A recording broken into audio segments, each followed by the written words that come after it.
Weekend cravings? Ilabas na ang chicharon. Yung tipong unang kagat, putok-batok agad.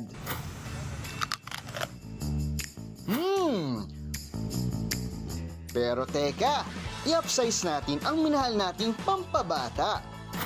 Presenting Giant Chicharon na tumitrending. Sa tinaguriang chicharon capital ng Pinas, ang chicharon dito pinalaki pa ng wagas. Halos sinlaki ng bata. Halos sing haba ng motor at bisikleta. Sintaas ng trike na pamasada. Chicharon family size? Hay, pang isang linggong supply. Grabe ang laki. Road to heaven na yan. Ang tanong, paano nga ba ginagawa ang higanting chicharon? Ang binilad na balat ng baboy, ipiprito sa malaking kawa. Saka hahanguin? O ha? Mapapawaw ka talaga. Meet Sir Eboy, ang isa sa mga pasimuno ng higanting chicharong baboy. Try namin na merong isang buong balat para maiba naman sa tingin nila, para maging parang panghatak sa tao.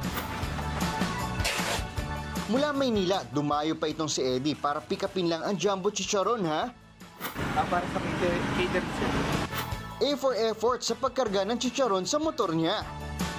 Hep hep hep, wala bang free sample dyan? Mukbangers era! Sa personal, grabe talaga. Ang laki niya at tangkad. Muntik niya na ako maabutan sa ito. Lutong. Tingnan natin.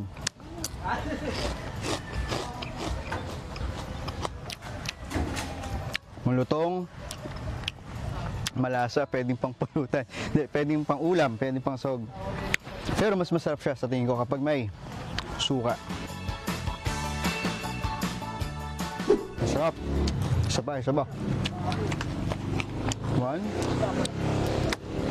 Lutong. Pero parang tumatalab nga sa batok. Craving satisfied na naman. Mga kapatid, hinay-hinay lang din, ha? Alam nyo na. Jess, Nikki, Andre, may pasalubong ako sa inyo. Masikip nga lang sa sasakyan. Mondi Lopez, News 5. Mga kapatid, Andre Felix po. Iba na ang may alam at may pakialam sa panahon ngayon. Para sa tuloy-tuloy na balitaan sa Frontline kahit weekend, mag-follow at subscribe sa social media pages ng News 5.